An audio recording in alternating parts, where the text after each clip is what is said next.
Good morning students. आज के lecture में हम चैप्टर 4 डिटर्मिनेंट्स करेंगे। चैप्टर 4 और चैप्टर 3 मैट्रिसेस ऑफ डिटर्मिनेंट एक दूसरे से लिंक्ड हैं।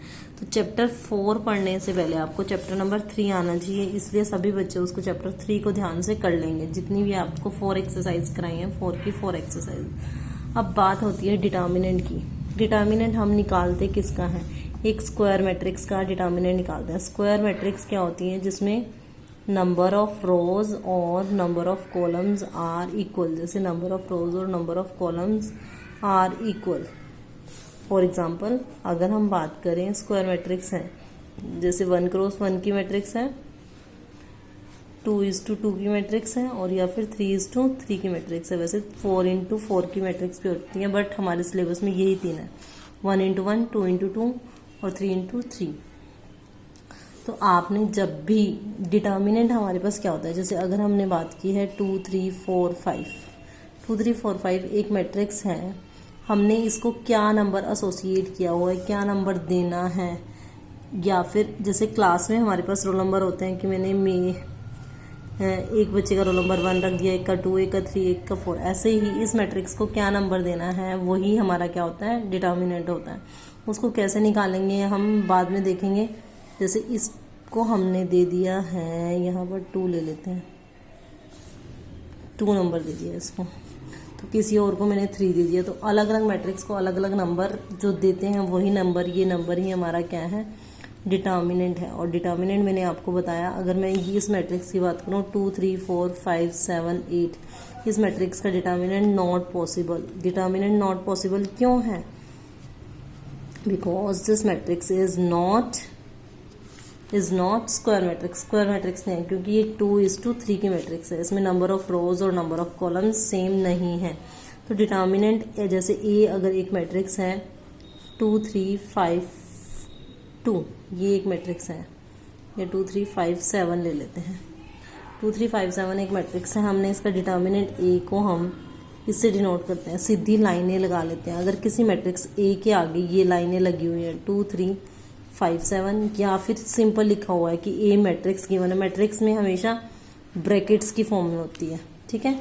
और जो डिटर्मिनेंट होता है वो हमेशा सीधी लाइंस की फॉर्म में होता है। अगर उसने कहा है ए का डिटर्मिनेंट निकालो, आगे लिख दी, सीधी लाइनें लगा दी, या फिर DET डिटर्मिनेंट ए भी लिख सकते हैं, आपकी मर्जी है। डिटर्मिनेंट ए को मैं हमेशा इसी से रिप्रेजेंट करूंगी, सीधी लाइनों से। कैसे करना है इसको? क्रॉस मल्टीप्लाई कर देना, सिंपल। 2 को 7 से, 2 7 जा 14, बीच में माइनस का साइन लेना, ये ध्यान रखना है।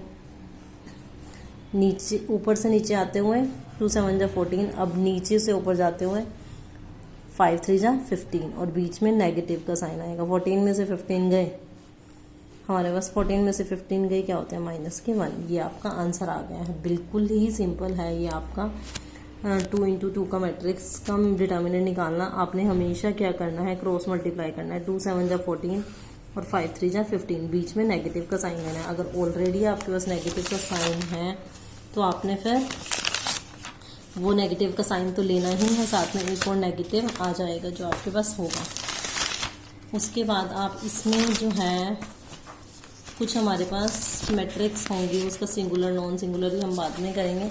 ये जो डिटर्मिनेंट होता है ये हमारा रियल नंबर भी आ सकता है और कॉम्प्लेक्स नंबर भी आ सकता है। कुछ नहीं, कोई कंपल्शन नहीं है कि रियल नंबर ही आएगा, रियल नंबर भी आ सकता है या फिर कॉम्प्लेक्स नंबर भी आ सकता है। अब हमारे पास जैसे कि इसका फर्स्ट पार्ट है, फर्स्ट क्वेश्चन का फर्स्ट पार्ट है, क्योंकि आप लोग एक्सरसाइज को मेन देते हो। एक्सरसाइज 4.1 क्वेश्चन नंबर 1 है हमारे पास।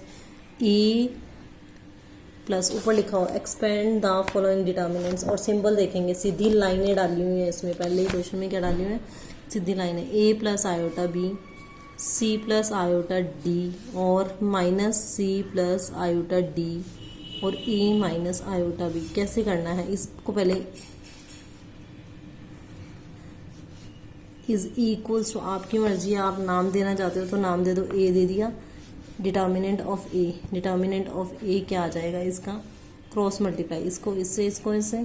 ए प्लस आयोटा बी को मल्टीप्लाई किससे करना है? सी ए माइनस आयोटा बी से, ठीक है। तो ब्रैकेट्स में ले लिया, क्योंकि दो नंबर्स हैं, बीच में माइनस का साइन। अब फिर सी प्लस आयोटा डी को मल्टीप्लाई करना किससे? Minus C plus iota D से। तो देखेंगे अब ये क्या है, A plus B, A minus B क्या होता है, ए का स्क्वायर माइनस बी का स्क्वायर, बी मतलब आयोटा बी का स्क्वायर माइनस इसमें क्या आएगा, इसको आयोटा डी ए है, इसको ए ले लो और ये ए माइनस बी हो गया और ये ए प्लस बी हो गया। इसमें आयोटा ए का स्क्वायर मतलब आयोटा डी का स्क्वायर माइनस सी का स्क्वायर, ए माइनस बी, क्योंकि माइनस इसके आगे लगा हुआ है ना इसलिए हम इसको बी ले लेते हैं। तो ए स्क्वायर माइनस आयोटा का square, B square minus iota का square, D square minus C square, minus minus क्या हो जाएगा, ये वाला साइन प्लस का हो जाएगा। अब ये ए स्क्वायर, आयोटा स्क्वायर क्या होता है, आयोटा स्क्वायर हमारे पास क्या होता है -1, तो ये A square plus B square minus iota square क्या हो गया -1 प्लस हो गया तो plus D square plus C square. तो आपका आंसर ये आ गया है।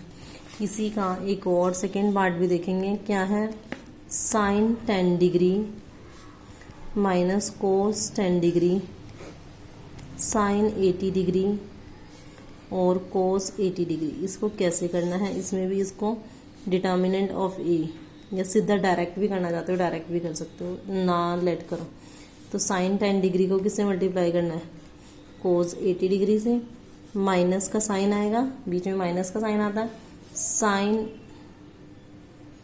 80 डिग्री कोस 10 डिग्री, कोस 10 डिग्री के आगे क्या है, माइनस का साइन है, ठीक है बच्चे। तो sine 10 degree cos 80 degree minus minus क्या हो गया plus cos 10 degree sine 80 degree. ये हमारा फॉर्मूला होता है, क्या होता है formula, sine A cos B plus cos A sine B, formula होता है sine A cos B plus cos A sine B, क्या होता है साइन ए प्लस बी।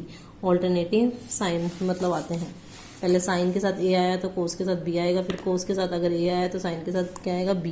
तो इसमें साइन ए क्या है इस क्वेश्चन में 10 और बी क्या है 80, 10 डिग्री प्लस 80 डिग्री, साइन 10 और 80 क्या होते हैं 90 डिग्री।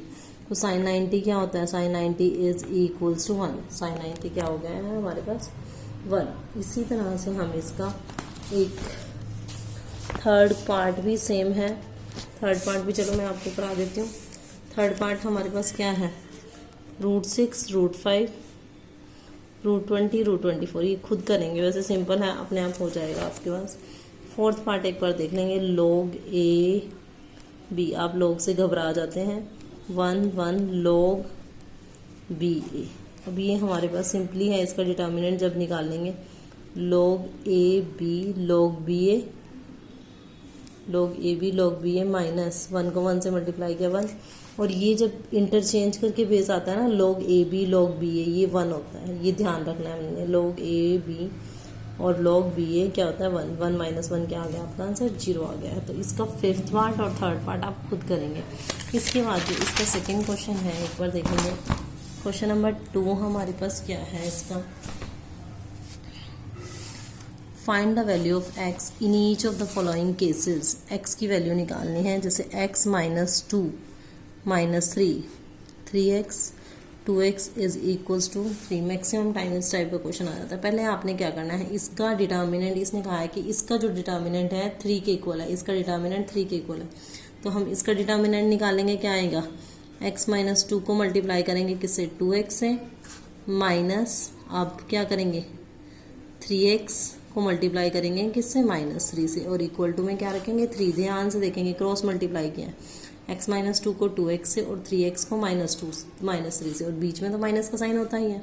अब 2x को पहले x से मल्टीप्लाई कराया, क्या आ गया 2x², फिर 2x को 2 से मल्टीप्लाई कराया, क्या आ गया -4, माइनस और माइनस ये क्या हो गया प्लस, 3 को 3 से किया 9x is equals to 3, 2x² plus 9x -4 plus 3 इधर आगे क्या हो जाएगा बच्चे -3, तो 2x² plus 9x -7 is equals to 0। तो फैक्टर्स क्या बनने चाहिए आपके पास, मल्टीप्लाई करके माइनस के 14 आना चाहिए और प्लस माइनस करके 9 आना चाहिए। 14 कैसे आएगा, 7 2 जा 14, 7 2 जा 14, और 9x किसका आना चाहिए, हमारा 9x आना चाहिए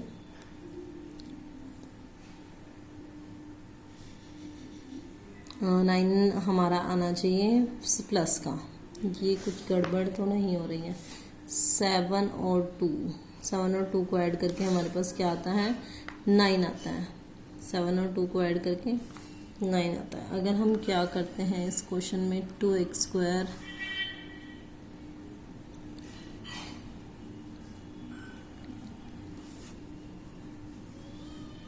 एक बार ये चेक कर रहे हैं कोई, +2x + 7x - 7 = 0। ऐसे तो इसमें कोई ना कोई मिस्टेक होगी। 2x² - 4x आएगा। सॉरी बच्चे, ये गलती हो गई है, वही मैं सोच रही हूँ।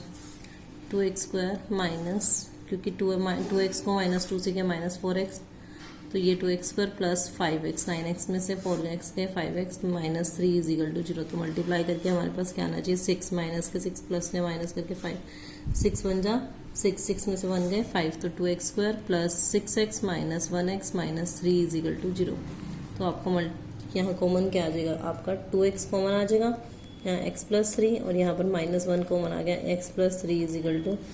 तो 2x - 1 और x + 3 = 0।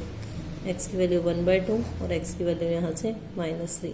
तो इस टाइप से आपने इसका, जैसे सेकंड पार्ट है, आपने इसमें दोनों का डिटर्मिनेंट निकालना है। ये क्वेश्चन पेपर में आया हुआ है। सेकंड पार्ट हमारे पास क्या है, x3